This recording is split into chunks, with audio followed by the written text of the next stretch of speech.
Diretamente do Brasil, Brasília, Distrito Federal. Quem vos fala, mestre Dinho, trazendo sempre informações na palma da sua mão, com notícias de utilidade pública, nacional e internacional. O mestre Dinho, eu quero aqui, antes de iniciar esta live, eu quero falar sobre o Pix do juiz Oscar Aníbal Chapan. Pix, Oscar Aníbal Chapan, @gmail.com. Repito, Oscar Aníbal Chapan, @gmail.com. Está na descrição desse vídeo. O modus operandi através do comitê estabelecido elaborar toda a infraestrutura e o monitoramento no legislativo, no executivo e no judiciário em 27 estados e 5.070 municípios, todos elaborados a um plano maquiavélico financiado pelo petróleo do Irã, pelo petróleo russo, pelo petróleo venezuelano. E tanto o Brasil quanto 17 países do narcotráfico a serem rotas do fentanil, usados pela Rota da Seda, rota marítima da distribuição de ópio, fentanil para o planeta. Tudo isto com a China. Então a China ela está enquadrada como narcoterrorista, país narcoterrorista. Então nós já temos todas as provas já formatadas, posto que a própria China ela estabelece que o fentanil que ela produz está envenenado. Ele está putrefacto. Ele mofa, ele fica mofado e é dado para as unidades hospitalares. E as unidades hospitalares utilizam esse fentanil chinês e provoca a morte imediata. Tudo isto com provas irrefutáveis, fatos, atos e circunstâncias no planeta. Além deles transportar o ópio, as cargas de armas, também mísseis e também nióbio.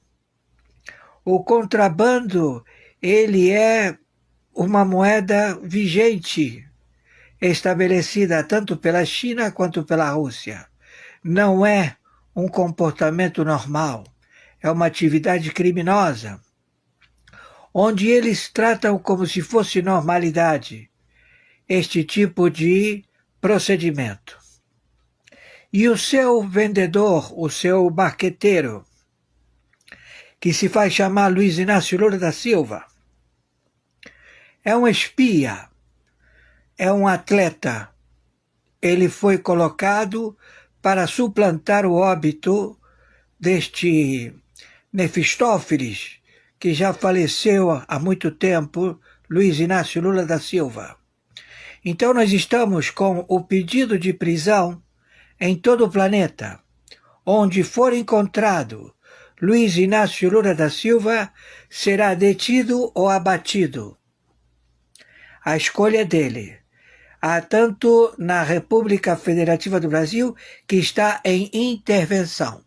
A estrutura de governo do primeiro, segundo e terceiro escalão está comprometido pelo ORCRIM, Foro de São Paulo, Grupo de Puebla, organização criminosa, máfias, reduto da cleptocracia da ONU, estabelecido em 196 países, a branquear através do Banco Central do Brasil, conjuntamente com fintechs e Banco Master, ao delipêndio e à venda de títulos prescritos sem valor a serem repassados para 196 países que amargaram e tem títulos falsos.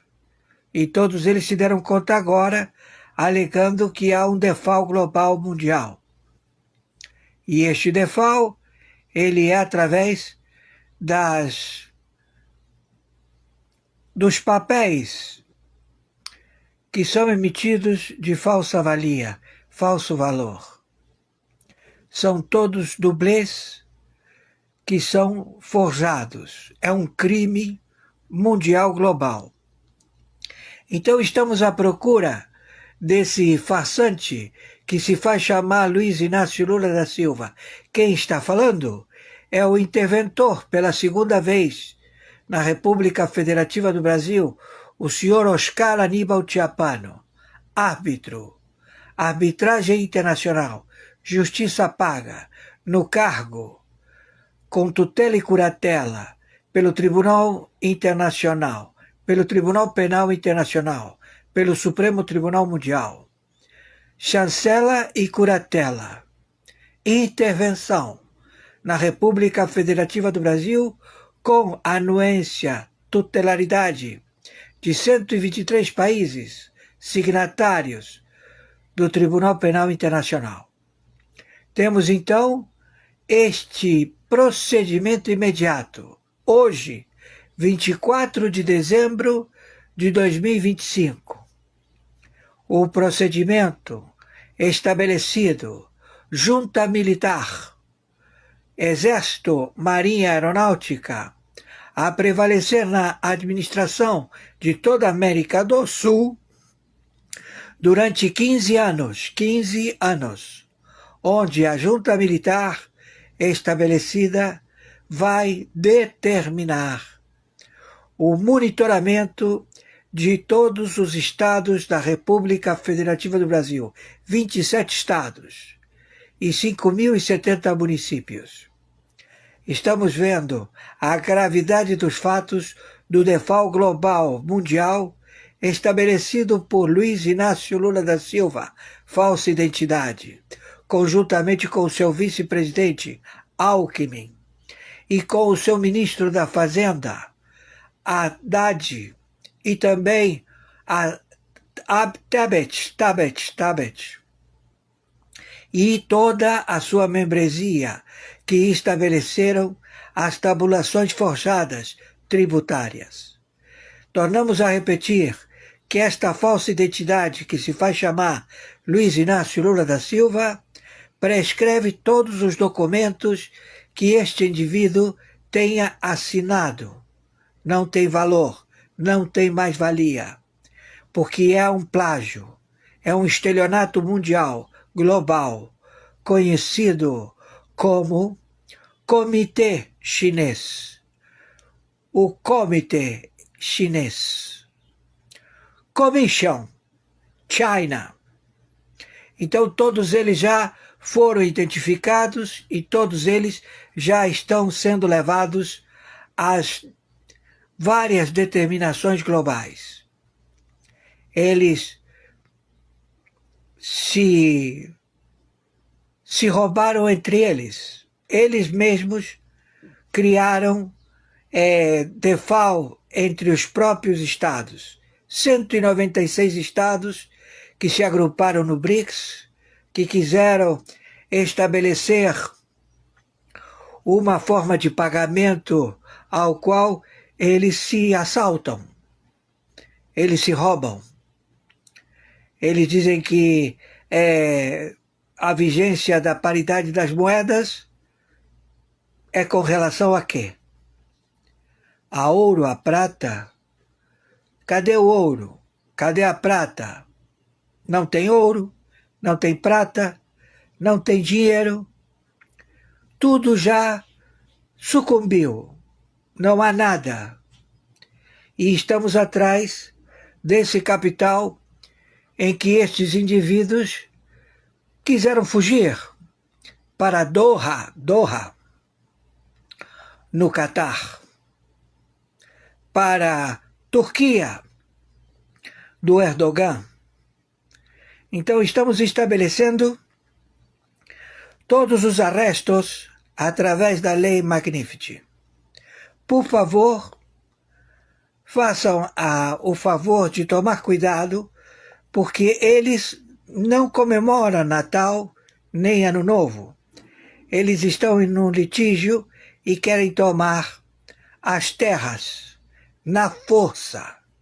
Então, eles vão entrar com embarcações nas praias, no Rio de Janeiro, Ipanema, Leblon, Copacabana, Barra.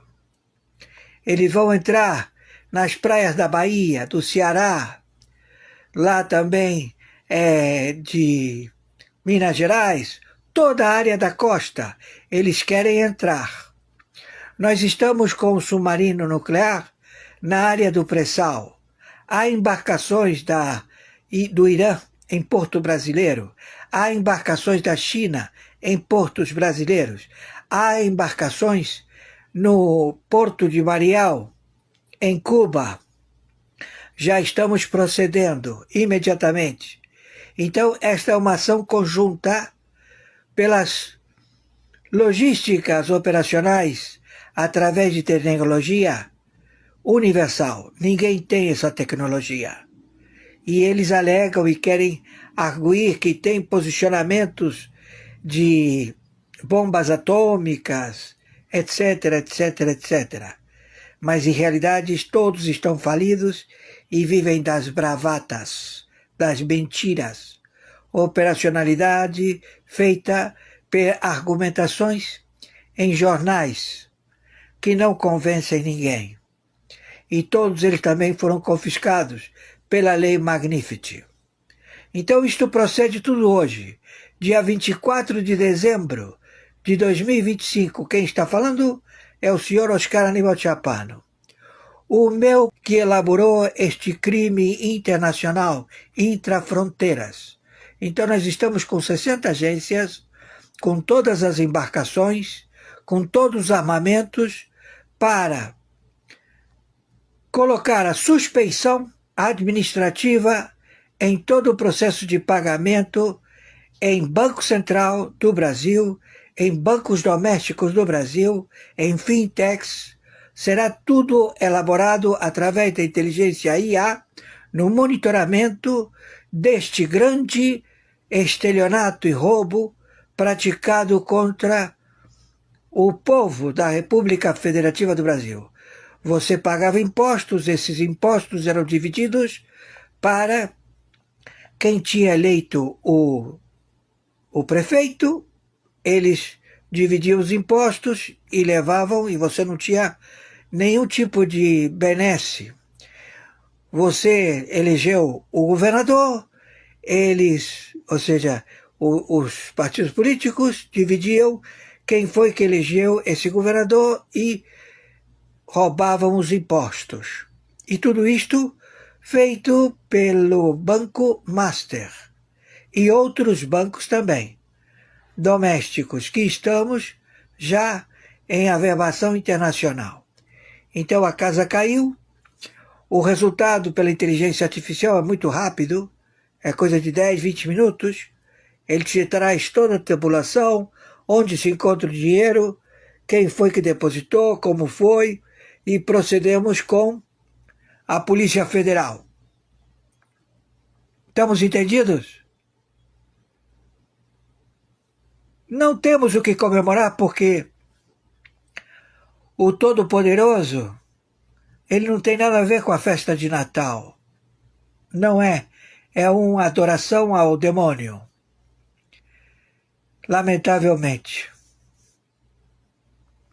Então, por favor, BIS, o banco localizado na localidade de Basileia, Suíça, estabeleceu feudos para que todos os países que não se comportam em agrupamento, eles possam ter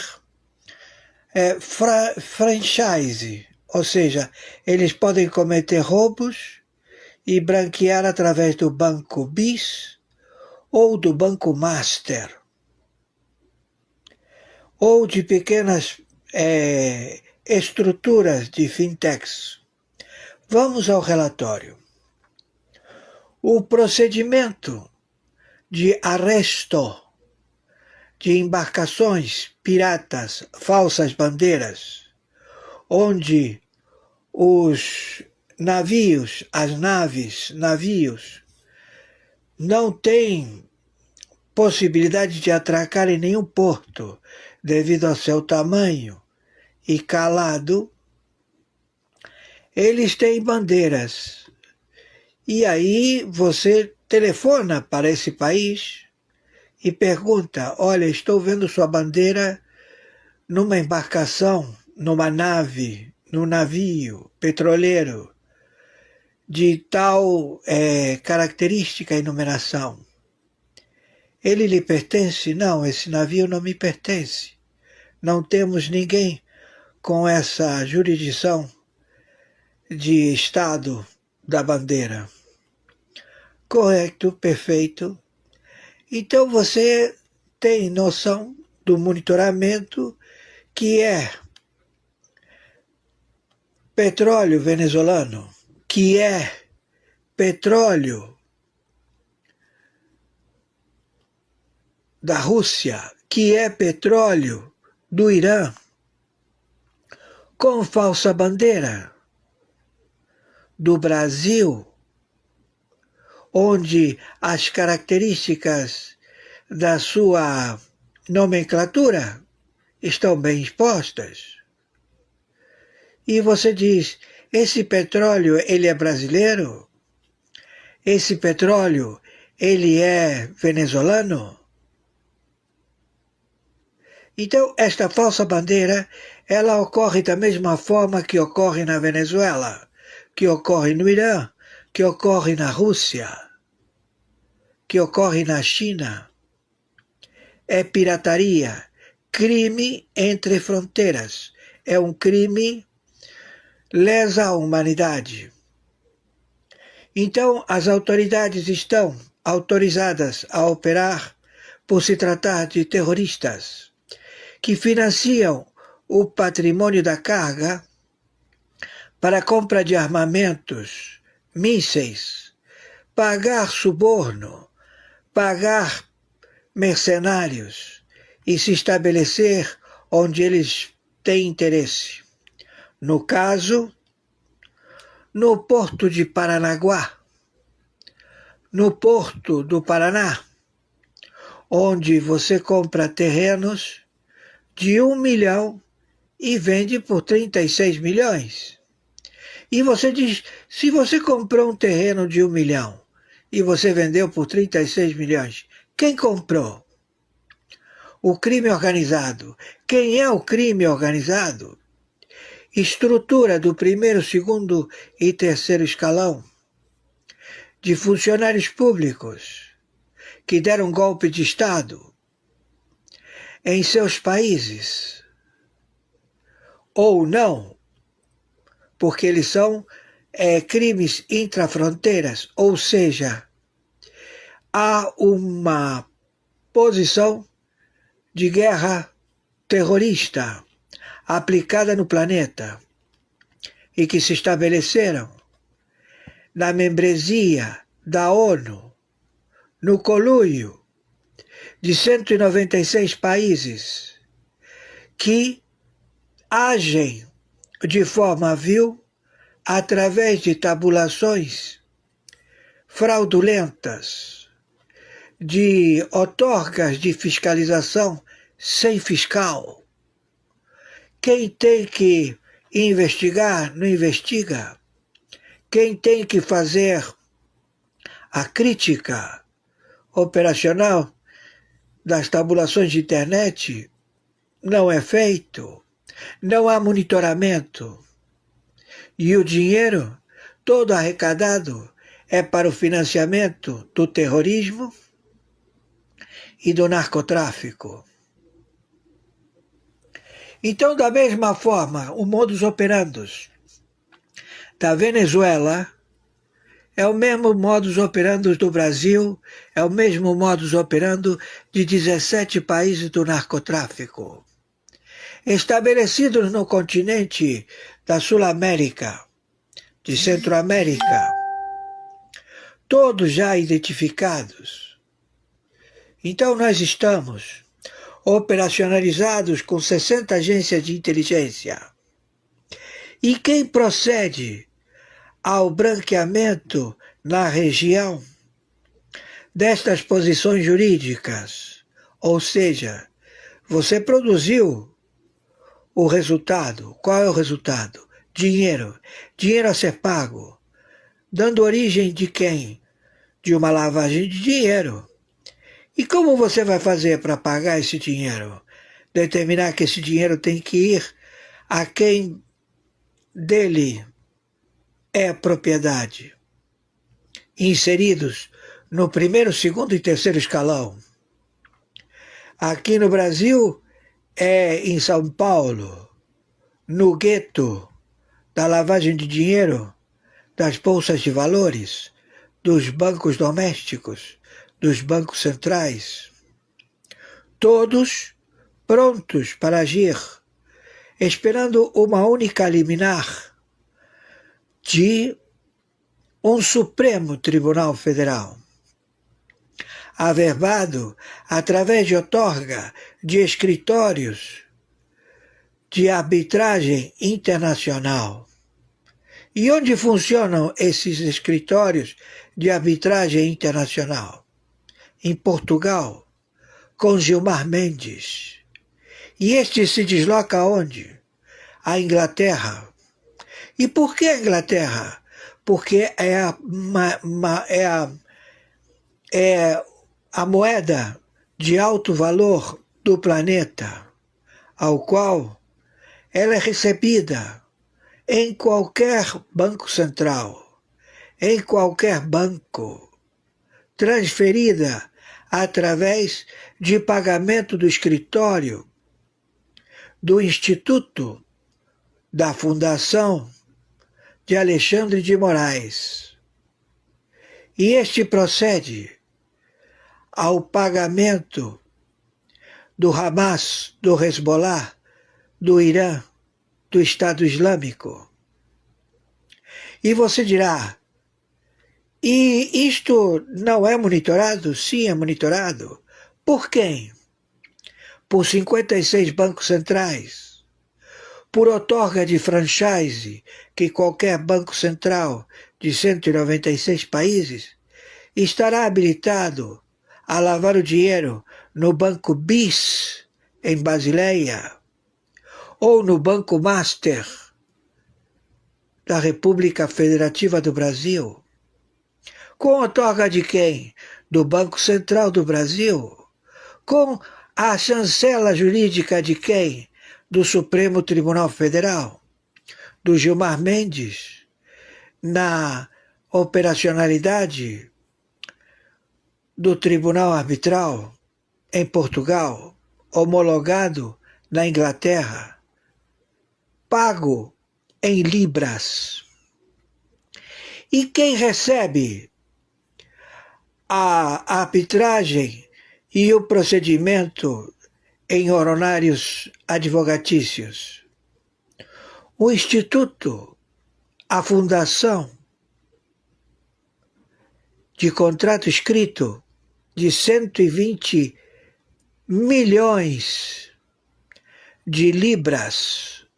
A moeda é libras, não é real. E você, com esse contrato, está habilitado a mostrar o contrato, fazer o recibo, efetivamente. E esse recibo vai para quem? Para as partes jurídicas. E quem são as partes jurídicas? De quem paga. E paga para quem? Para o Instituto. E o Instituto, ele rende contas a quem? Ao Tribunal Arbitral de Portugal, ao Tribunal Arbitral de Gilmar Mendes, de Portugal. E quem homologa? Homologa a Chancelaria da Inglaterra. A Chancelaria da Inglaterra. E o pagamento em libras, efetivamente. E quem assina? Alexandre de Moraes. Sua assinatura. Ou qualquer que tenha viajado, Toffoli, Quem assina? Toffoli. Foi com o seu segurança particular. E quem patrocinou? O Banco Master. E todo este conglomerado financeiro é aprovado? Sim.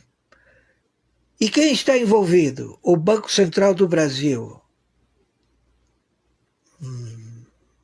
Perfeito.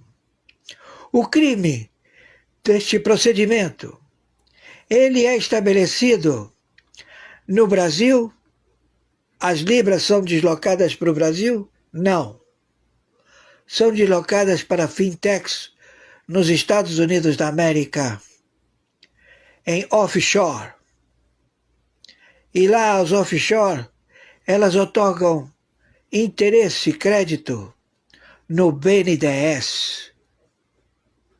Então, eles aportam esse dinheiro ao BNDES, ao projeto de bancos que tem CNPJs de empresas do crime organizado na Avenida Paulista, reduto contábil de várias células narcoterroristas a produzir capital. A Polícia Federal está monitorando este procedimento conjuntamente com a FEBRABAN. Por que a FEBRABAN? Porque todos os bancos estão envolvidos. Todos os bancos detêm contas de CNPJs, de empresas de capital volumoso, que aplicam o dinheiro aonde? Elas aplicam o dinheiro no próprio banco. Os bancos que eles têm conta, sim. E utilizam que tipo de aplicação? Ao melhor pagador. Quem é o melhor pagador de juros e taxas? É o Banco Master. Então aplica todo o dinheiro nesse Banco Master. Perfeito. A diretoria do banco agradece, ganha uma percentagem e o dinheiro vai todo para o Banco Master. E aí esse dinheiro acautelado no Banco Master, ele vai para as offshore nos Estados Unidos. E as offshore dos Estados Unidos, que é? Eles aplicam esse dinheiro lá nos Estados Unidos? Não. Aplicam no BNDES, em projetos já determinados, em bancos domésticos no Brasil, ao qual eles alegam, olha, entrou aqui um capital, o que você vai fazer? É muito dinheiro. Compra ações da Vale, compra ações da Petrobras. E você procede dessa forma. E o que você faz no D+4? Você vai esperar 4 dias para compensar? Não, eu já operacionalizo na conta de opções do mercado do dólar. Aposto que o dólar vai subir. Então eu compro dólar a um preço bem baixo e deixo lá. Paguei 10%. Quando vem o vencimento, você vai exercer? Sim, porque eu comprei a um preço barato. E eu ganho esses dólares. E o que você faz com esses dólares? Eu contabilizo. Você aplica em algum lugar? Não. O que você faz com esses dólares? Eu pago o narcotráfico. Compro cargas de terceiro, cocaína, anfetamina, ópio, pasta base, compro exércitos, compro mísseis, bombas, compro países, me estabeleço, compro emissoras de televisão, patrocino jornais, me estabeleço. Onde você está estabelecido? Na República Federativa do Brasil, em 17 países que fazem parte da Orcrim Foro de São Paulo, Grupo de Puebla. E quem é o mentor intelectual? Olha, é um comitê. Comitê é The Commission. E esse comitê é formado por quem? Por operacionalidade em engenharia matemática quântica, pelos que leem o Abacuque. E quem lê esse tal de Abacuque? É um material, é uma multiplicadora de contas de madeira. É um brinquedo em que você manipula e você tem resultados matemáticos. E quem manipula isso? A China. E a China fez o quê? Tomou a volta em 300 bilhões de euros, que, numa forma publicitada, que ninguém diz que foi os Estados Unidos, mas todo mundo alega que foi a van der Leyen, a Europa. Doutor Fábio, muito obrigada pela participação com a gente mais uma vez aqui no Sem Rodeios. Muito obrigado, boa tarde a vocês. Obrigado. Bom, agora a gente volta a falar do Irã, né? Porque eu tinha prometido que a gente retornaria nesse assunto. Quero ouvir a opinião do Fred para falar sobre essa questão de que o presidente Donald Trump afirmou que o regime do Irã telefonou para negociar. Quer dizer, a gente sabe que a situação não é simples no Irã, mas a gente sabe também que o poder demonstrado por Donald Trump agora se impõe. Então, as nações procuram o presidente dos Estados Unidos para tentar resolver essas questões. Fred, quero ouvir então a sua opinião sobre esses protestos no Irã.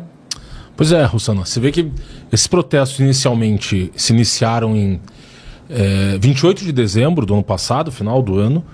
Eram lojistas ali insatisfeitos daqueles grandes bazares comuns em países árabes, estavam insatisfeitos com a situação econômica do país em função de dois problemas principais. Um deles, a questão de uma desvalorização da moeda iraniana face ao dólar, o real.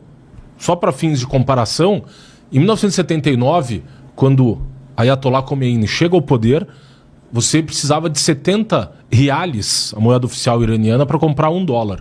Hoje, esse número chega a 1,42 milhão de reais para comprar $1. E fora isso, a questão de uma hiperinflação. Só no ano passado, no acumulado de 12 meses, o Irã enfrentou ali uma inflação de 42%.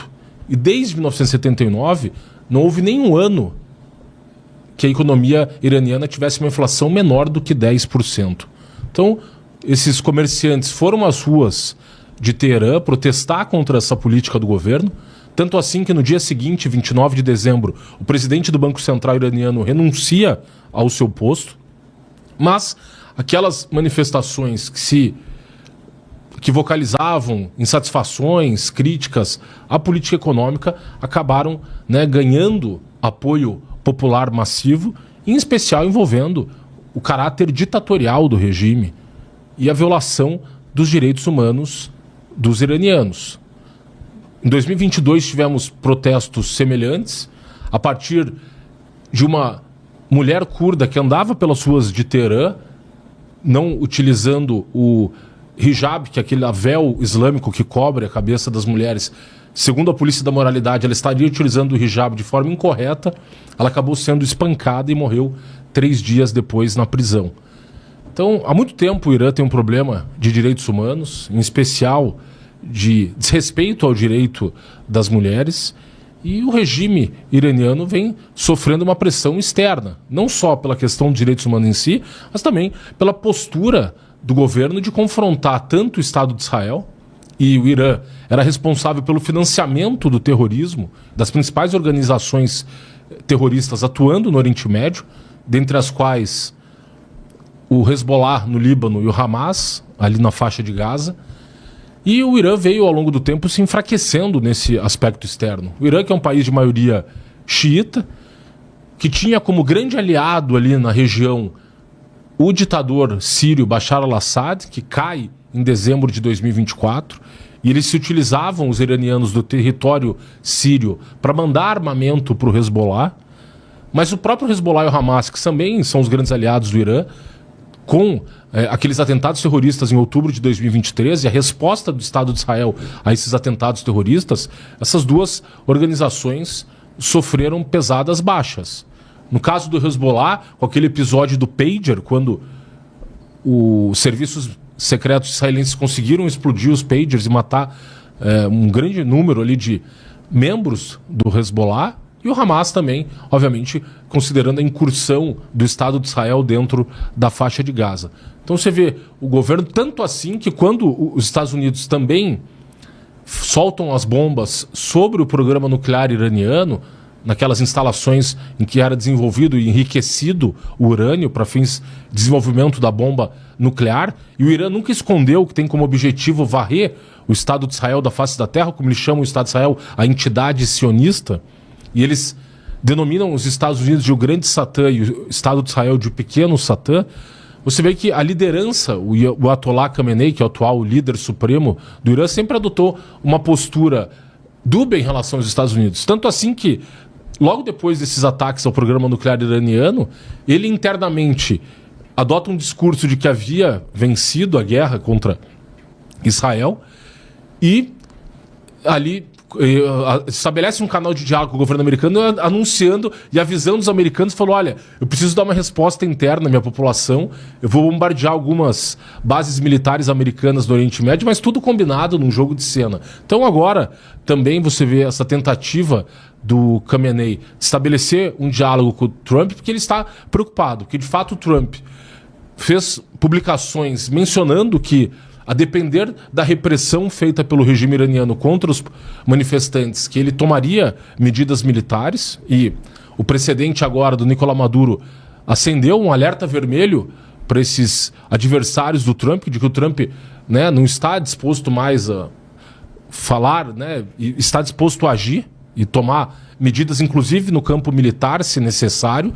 E aí, isso mudou a postura de grande parte dessas lideranças, inclusive do Khamenei, que a despeito de ontem ter feito uma publicação no X com um sarcófago, a cabeça do Trump, um sarcófago quebrado, e dizendo que o Trump muito em breve cairia, você vê que nos bastidores ele buscando um canal de diálogo com o governo americano, assim como agora o própria ditadura nicaragüense também soltou alguns presos políticos, já sob pressão americana. O governo venezuelano também está fazendo, e o próprio Miguel Díaz-Canel, o ditador cubano, demonstrando preocupação, até porque o Trump também fez uma publicação nesse final de semana brincando que o Marco Rubio assumiria ali o controle político de Cuba. Então, essa postura dúbia do Khamenei, que adota uma retórica beligerante, mas nos bastidores procura sempre dialogar e deixar uma porta aberta com o governo americano, ela é ainda mais relevante agora, porque, de fato, eles estão com uma preocupação de que essas manifestações consigam atingir o regime no seu núcleo, e até porque o Reza Pahlavi, filho do Mohammad Reza Pahlavi, que havia sido deposto justamente por essa revolução iraniana em 79, ele hoje reside nos Estados Unidos, e tem conclamado a população iraniana a continuar os seus protestos, e eles colocam como uma alternativa de poder na eventual queda do Khamenei e da República Islâmica do Irã. Então é um cenário preocupante para o Ayatollah Khamenei, considerando todos esses precedentes, em especial essa operação americana contra o Nicolás Maduro, e você vê que ele adota essa postura dúbia e, no fundo, ele quer conversar, sim, com o presidente americano, porque ele teme que os Estados Unidos acabem a adotar aí um novo ataque militar, assim como fez em junho do ano passado, e o próprio Trump já declarou que amanhã vai fazer uma reunião tanto com o secretário de Estado Marco Rubio, o secretário de Guerra Peter Hegseth, para tratar da questão do Irã e avaliar qual vão ser as novas medidas tomadas contra o regime iraniano, né, que, como bem lembrado pelo Deltan no seu comentário, é um regime marcado e caracterizado pela violação de direitos humanos da sua própria população ao longo do tempo, Rossana. Deltan Dallagnol, quero agradecer a sua presença aqui com a gente no Sem Rodeios e deixar o espaço aberto aí se quiser comentar mais alguma coisa, especialmente essa questão do Irã. Show, Rossana, eu quero agradecer a você, ao Fred, a toda a nossa audiência. Bom demais estar com vocês, com o Lucas Saba aqui também. E daqui a pouquinho vai ter mais aqui. Eu vou estar junto com o Fred no Última Análise à noite aqui na Gazeta do Povo. Vou estar lá presencialmente, né, Fred, com você em estúdio. Vamos conversar mais sobre Irã e sobre vários outros assuntos. Então deixo o meu grande abraço a todos e até logo. Obrigada, Deltan. Bom, vamos falar então com o Lucas Saba, né? Para a gente tocar o barco aqui nos nossos assuntos, né, Lucas Saba? O nosso próximo tema é sobre o monitoramento das movimentações acima de R$5 mil. Quer dizer, a Receita Federal intensificou o uso do cruzamento de dados automatizados para identificar as omissões de rendimentos via Pix no início de 2026. Esse foi um assunto muito polêmico no ano passado, né? A gente teve vídeos que viralizaram aí sobre taxação ou não de Pix, mas quer dizer, o fato é que então a Receita está reforçando o monitoramento aí dessas movimentações. E precisa deixar claro, Rossana, como vai se dar esse monitoramento. Porque, veja, toda vez que aquela coisa, né, de você ter uma fama e acabar tendo que pagar por essa fama, pode ser que isso não gere imposto algum adicional àqueles que nós já temos. Lembrar, o Brasil é top 5, é top 5 de maiores pagadores de impostos do mundo. Nós temos aqui aquele contador tradicional no Centro Histórico de São Paulo que todo ano ultrapassa trilhões com T de tatu. Para a gente ter ideia ali do tanto, aquelas contas, o brasileiro os primeiros 4, 5 meses do ano é só para pagar imposto, etc. Então quando sai esse tipo de notícia, se o governo não soubesse comunicar muito bem, vai dar a sensação que ele está querendo abocanhar, que é o leão ali de novo, a história do 27,5%. E o governo, via de regra desde o início, se comunica muito mal. E por isso sofreu. Algumas coisas foram medidas ruins e pagou por elas, inclusive oscilando na popularidade do presidente e do governo. Agora outras nem eram tão ruins quanto pintaram, mas como o governo não sabia se comunicar e ainda não sabe, embora tenha contratado a preço de ouro o marqueteiro Sidônio Palmeira, hoje chefe da Secretaria de Comunicação Social, a SECOM, do governo, e responsável ao lado ali de João Santana e outros marqueteiros por embalar o Lulinha Paz e Amor, ele vai voltar, hein? Lulinha Paz e Amor, a hora que der ali julho, agosto, que a campanha pegar no breu, como se diz no popular, o Lulinha Paz e Amor volta. Aquele Lulinha que fala mal do Bolsonaro toda semana, ataca o Trump, esse aí vai sumir. Aí vai aparecer o Paz e Amor.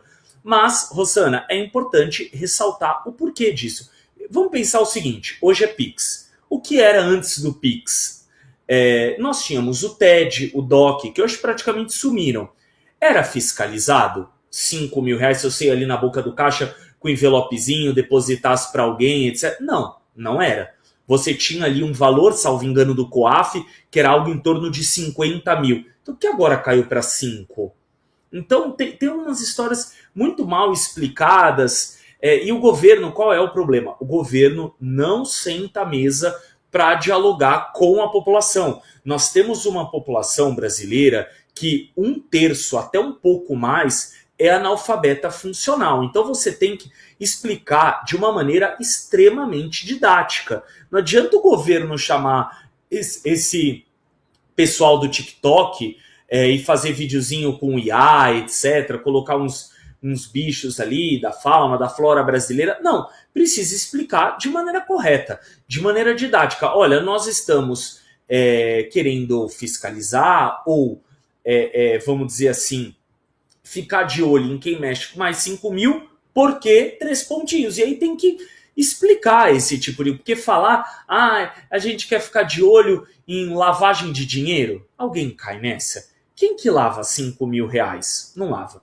Essa já não cola, Haddad. A segunda, é porque a gente quer ficar de olho no crime organizado. Olha, se o crime organizado movimenta 5 mil mês, passa a chamar de crime desorganizado. Porque, como se diz, é ladrão de galinha. Você acha que, em sã consciência, primeiro comando da capital, comando vermelho, faz 5 mil reais? Não faz. Então, assim, de novo, mais uma história mal explicada do ex-prefeito de São Paulo, hoje ministro.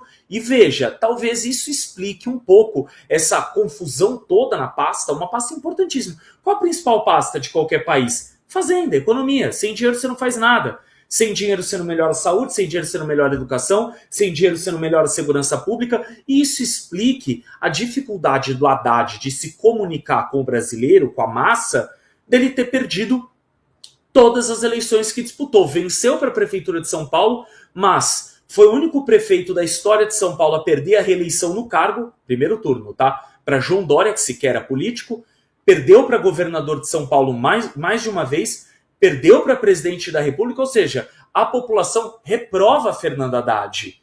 E uma das possibilidades do porquê dessa repetida reprovação ao petista, talvez seja porque não sabe se comunicar ou se comunica muito mal. Insisto, o COAF, a Receita, na figura do Ministério da Economia, precisam explicar melhor esse monitoramento para quem movimenta R$5.000, porque não é uma quantia alta, Rossana.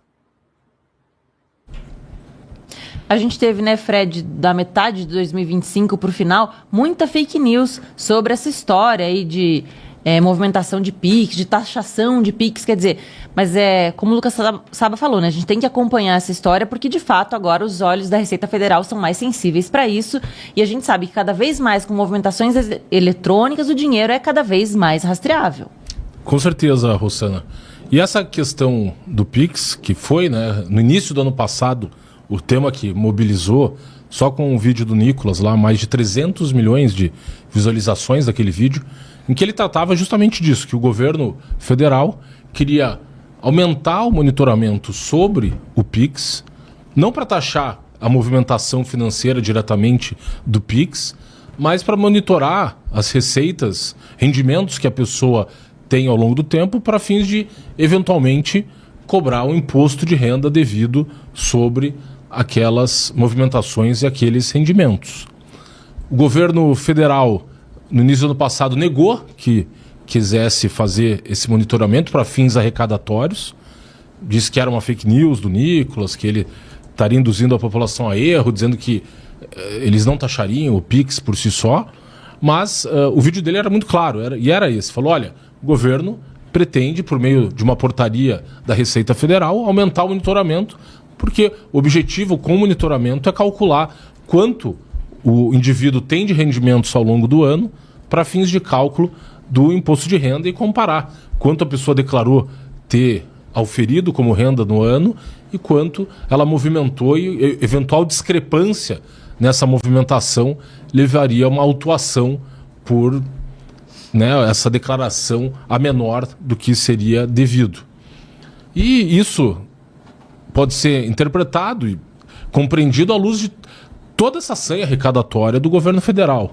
Nós temos um governo que tem aumentado consistentemente os gastos, tanto assim que, tão logo eleito Lula em 2022, ele já se articula para mudar o marco da questão do teto fiscal, do teto de gastos. Era uma PEC, uma emenda constitucional que havia sido aprovada pelo governo Temer, justamente para tentar limitar os gastos públicos no Brasil, gastos que estavam desenfreados, e esses gastos que vêm crescendo desde a década de 90 e colocam o Brasil no rol daqueles países mais gastadores. E se considerar países com o mesmo nível de desenvolvimento como o do Brasil, eles têm uma carga tributária ali gerando em 20% a 22% do PIB. A gente tem uma carga tributária que gira em torno de 32% a 34% do PIB. O reflexo disso que os serviços públicos não são prestados, né, de maneira condizente com essa carga tributária. O que nós vemos ao longo do tempo é uma apropriação do orçamento público por grupos organizados, por grandes corporações. E você vê hoje, segundo pesquisa, há mais de 55 mil servidores públicos no Brasil que recebem acima do teto salarial do funcionalismo público. Então, essas medidas, em vez de o governo federal se debruçar sobre o orçamento público, buscar reduzir despesas, até propiciar a redução da carga tributária, o Brasil, que mesmo com essa reforma tributária, vai ainda ter uma das maiores cargas tributárias do mundo. A intenção, ao se aprovar essa reforma, era que se pudesse aliviar o pagador de impostos para que sobrasse mais dinheiro para cada um dos brasileiros no final do mês. Mas você vê que o governo é um inchaço da máquina estatal, né, mais de 3 décadas, e é muito fruto da Constituição de 88, que é uma Constituição intervencionista do ponto de vista econômico e que concede uma série de privilégios às corporações estatais, e o reflexo disso é muito claro para o pagador de impostos no Brasil. é justamente em função da Constituição de 88 que nós temos esse agigantamento do Estado ao longo das décadas, e essa nova medida do governo é um ato de desespero, de olha, vamos achar aqui onde que a gente pode tributar mais, condizente com aquela... até com o apelido do Haddad como Taxade, porque desde que ele assume o Ministério da Fazenda, você vê, em vez de o governo priorizar o corte de gastos e racionalizar os gastos públicos, não, eles só querem aumentar a arrecadação. O caso mais gritante foi o caso do IOF no ano passado. O IOF, Imposto sobre Operações Financeiras, o governo aumentou o IOF, o Congresso havia inclusive derrubado aquele aumento e o STF ali, numa canetada, salvou o governo, justamente porque naquele momento o aumento do IOF era um aumento inconstitucional. E por quê? Porque o IOF é um imposto regulatório e não um imposto arrecadatório. E o governo deixou muito claro ali, quando ele aumenta o IOF, que eles buscavam justamente aumentar a arrecadação para fazer frente às despesas públicas. Então, é um cenário preocupante, considerando o aumento da dívida pública no país, que se aproxima aí de 80% do PIB. Só para dar um exemplo de como é a situação hoje na Argentina, o Milei, quando ele assume o governo argentino, eles tinham uma dívida pública de quase 150% do PIB.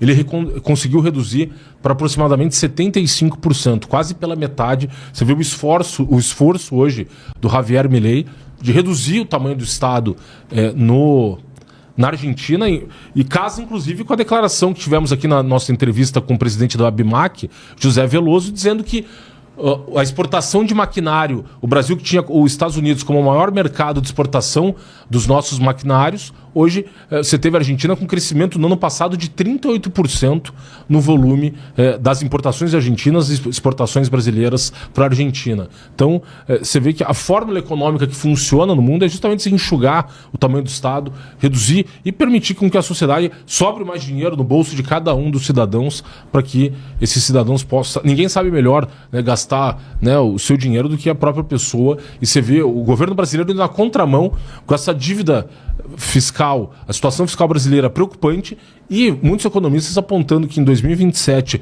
mantido o atual nível de gastos públicos, pode faltar dinheiro inclusive para pagar o salário do funcionalismo público no país. Então, essa medida de monitoramento do PIX não surpreende, e é a medida condizente com a política adotada pelo governo, em especial pelo Fernando Haddad, pelo Lula, né, de aumentar gasto público e buscar fontes para arrecadar mais e fazer frente a esses gastos públicos desenfreados. Rosana. Bom, para falar um pouco mais sobre esse assunto, eu quero convidar o Rodrigo Marinho, que é advogado, professor e mestre em Direito Constitucional e CEO do Instituto Livre Mercado. Então, para explicar melhor para a gente como que vai funcionar esse monitoramento. Doutor Rodrigo, bem-vindo. Primeiro, obrigado. Prazer, Fred. Prazer, Rosana. Prazer estar aqui com vocês. Uma honra e um privilégio estar com vocês aqui hoje. Mas é interessante essa fala, essa perspectiva que o Lucas parece que tinha razão, né? Perdão, o Nicolas parece que tinha razão, né? Ele tinha toda a razão, que ele informou lá atrás, aquilo que ele trouxe lá atrás era de fato verdade. O objetivo do governo federal é fiscalizar a vida das pessoas. Isso ficou claro agora. Não tem nada. E o pior que nesse ponto é controle, porque o nível de arrecadação para essa margem ele é muito baixo. Então não vai resolver o problema arrecadatório governamental isso. O nome disso é puro controle. O objetivo central é aquilo que o Nicolas avisou no vídeo mais visto da história do YouTube, que as pessoas, agora o governo, vai saber tudo aquilo que está sendo feito com o seu dinheiro. O que eu acho um absurdo é que a questão do sigilo bancário foi para o espaço, né? Ninguém mais tem sigilo bancário nesse país. Todo mundo que deveria se presumir inocente hoje se presume culpado.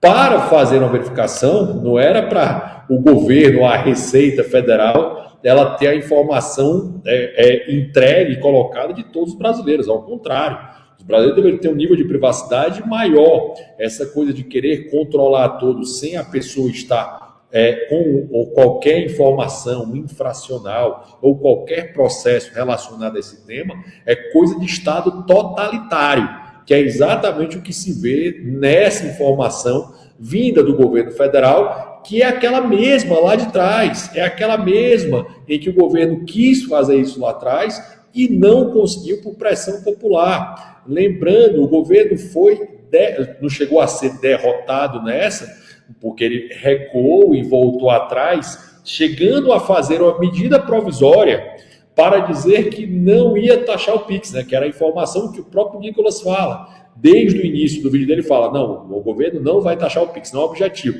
mas o governo vai passar a fiscalizar você que faz um bico, que faz um bolo, que faz uma venda de um determinado bem, produto ou serviço no Brasil, ele quer taxar. Isso vai pegar principalmente as classes D e E, que é a base eleitoral desse governo, que só faz aumentar impostos dia após dia, como disse o Fred. Né? A do IOF, Fred, só para complementar o que você falou, é muito absurda, que na realidade não foi o STF, né? Todo o STF. Foi o ministro Alexandre de Moraes, em uma decisão monocrática que até hoje não foi ratificada pelo plenário da Suprema Corte, para variar. Mais uma vez, lembrando que quando o Bolsonaro baixa impostos, o Alexandre de Moraes diz o seguinte, também na decisão dele, monocrática, o governo Bolsonaro está abusando quando ele baixou o IPI, porque ele não pode baixar o IPI dessa forma, porque é um absurdo.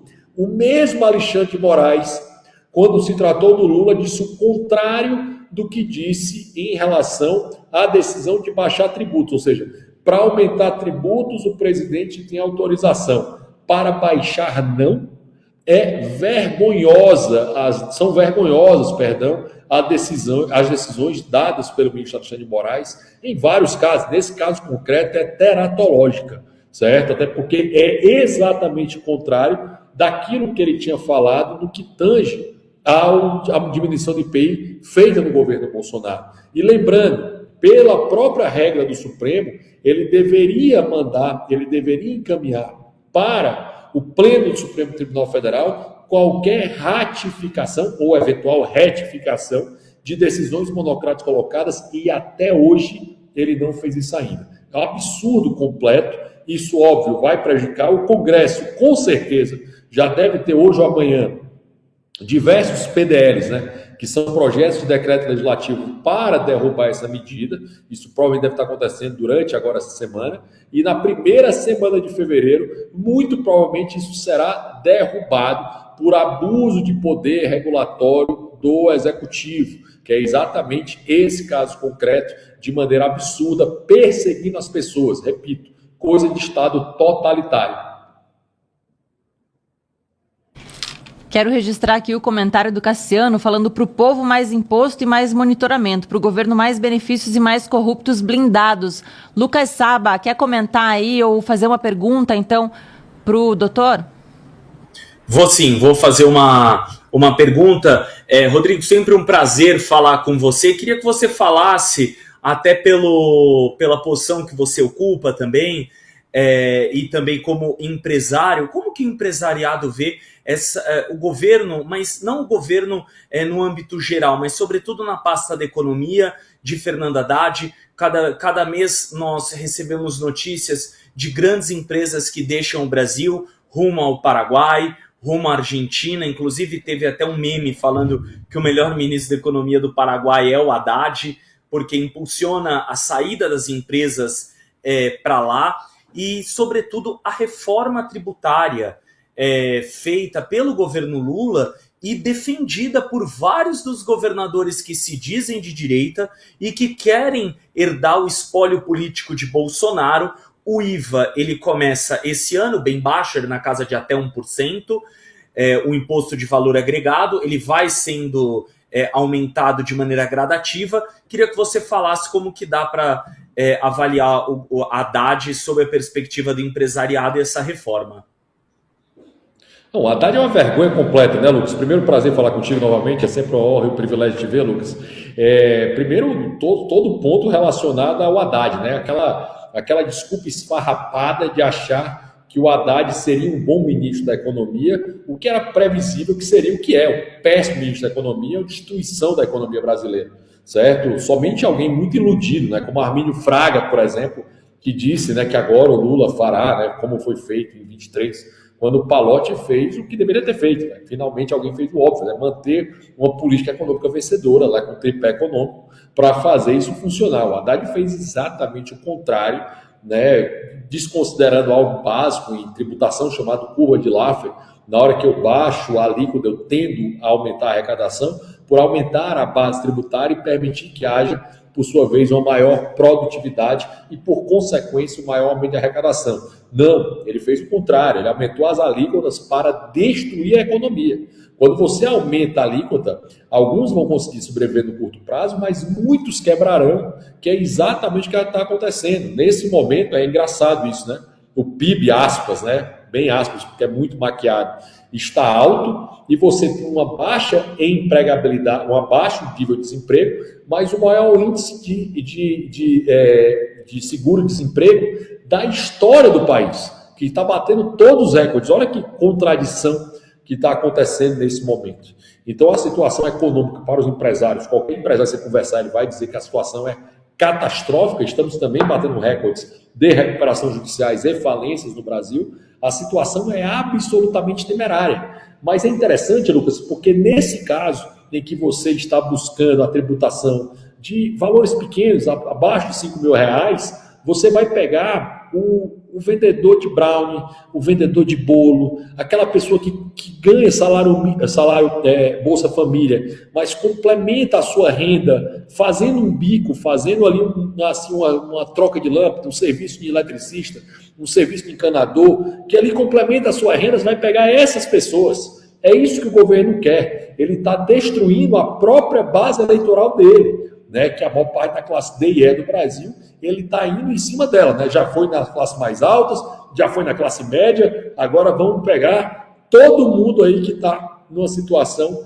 mais difícil no Brasil, tentando sobreviver. O governo vai começar a perseguir vocês, é exatamente isso que ele quer com essa tributação. De fato, não há tributação do PIX, mas há uma tributação a partir da fiscalização feita dessas pessoas que só estão querendo sobreviver, violando, como eu já disse, o sigilo.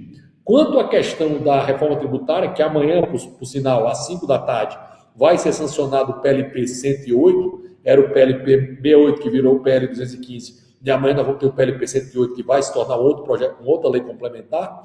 Essa nova lei complementar que será sancionada amanhã, provavelmente com alguns vetos, certo? Que deve acontecer amanhã no CERCO, às 17 horas, vem com vários problemas, né? Você tem uma situação de regimes concomitantes por muito tempo, ser uma situação muito séria de ter apoios, né? Como o Tarcísio apoiou essa triste reforma, com vários problemas, né? E várias dificuldades, repito, como eu já falei em outros momentos contigo, em especial no setor de serviços, que sai da tributação de 2% a 5% de ISS, com a tributação que pode chegar a 30% ou mais de IBS e CBS, e obviamente que é metade da economia do país. Obviamente isso prejudica e muito os trabalhadores de forma geral. Então, é muito temerário aquilo que vai vir, ninguém sabe direito o que vai acontecer, lembrando que esse 1% vai crescendo até 2033, quando os sistemas acontecem concomitantemente e você passa a ter o IBS e CBS lá. Não sei se o governo de direita vai permitir que isso siga normalmente na próxima legislatura. Tenho dúvida se ele vai permitir, tenho dúvida e acho muito provável que o governo de direita, centro-direita, tende a prorrogar a entrada dessa reforma para fazer isso de uma maneira mais tranquila e menos temerária da forma que foi feita. Lembrando que o rito do processo legislativo, em especial na Câmara dos Deputados, foi ridícula, tá? Assim, para quem não sabe, quando o PLP 68 foi apresentado, a PEC e o PLP, eles foram apresentados a toque de caixa, tá? A PEC foi apresentada às 6 da tarde, voltada às 7 da noite, e o PLP foi da mesma forma, né? Para ter uma ideia, foi 6 da tarde, foi publicado, 6h01 começou a discussão. Na sexta-feira foi publicado 7 da noite, 7h02 começou a votação. É uma loucura completa a questão disso. Chegou ao ponto do ex-presidente Arthur Lira dizer, fiquem tranquilos, deputados, a assessoria de vocês vai virar à noite lendo o projeto de lei, certo? Então, assim, temerário todo o processo legislativo, tudo aquilo que aconteceu, e perigoso para o país aquilo que virá.